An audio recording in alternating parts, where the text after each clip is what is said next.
Prêt pour l'ostéopathie? Prêt. Pour animaux, hein? Prêt. Aujourd'hui, on rencontre Camille au Texier, elle est ostéopathe pour animaux et on la rencontre au Vauroux dans l'Oise. C'est le triple like et c'est parti. Bonjour veaux, vaches, cochons, chiens, chats, chevaux. Depuis 2017, Camille est ostéopathe pour animaux, une formation qu'elle a reçue du côté de Lisieux en Normandie. Et ce qui la passionne dans ce métier, eh bien, c'est le bien-être animal et c'est mon premier like.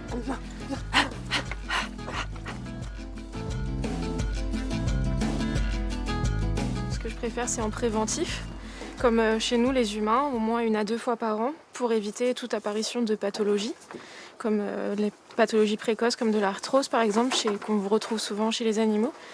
Mais après, ça peut être aussi pour des problèmes particuliers, comme des boiteries, ou ici, ça peut être un problème pour des agnelages qui se sont mal passés ou des mises bas.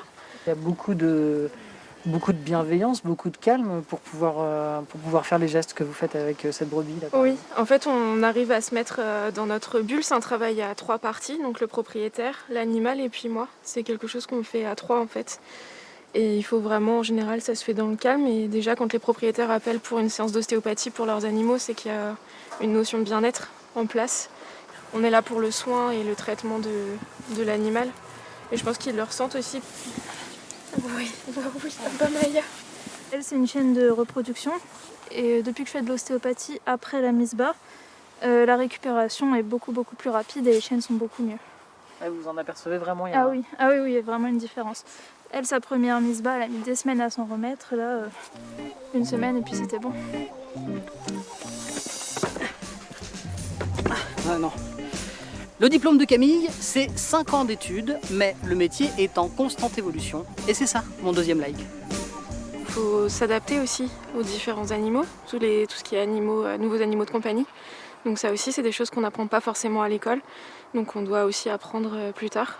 Tout ce qui est lapin, cochon d'Inde, et puis après tout ce qui est reptiles, ou même les oiseaux, des poules, des choses. C'est-à-dire que vous pratiquez l'ostéopathie aussi sur des serpents par exemple? Oui, ça peut se faire. Je ne le fais pas de façon régulière, mais j'ai déjà pratiqué en formation sur des reptiles, des pythons, des couleuvres, des dragons barbus, ou même des tortues, ce qui peut surprendre.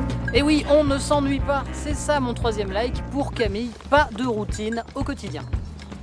C'est avant tout un métier passion, donc du coup c'est sûr qu'on ne compte pas forcément nos heures, mais on voit des choses différentes tous les jours, des animaux, des espèces différentes et des cas différents, des choses qui nous poussent à souvent réfléchir aussi pour trouver le pourquoi du comment. C'est le but de l'ostéopathie en fait.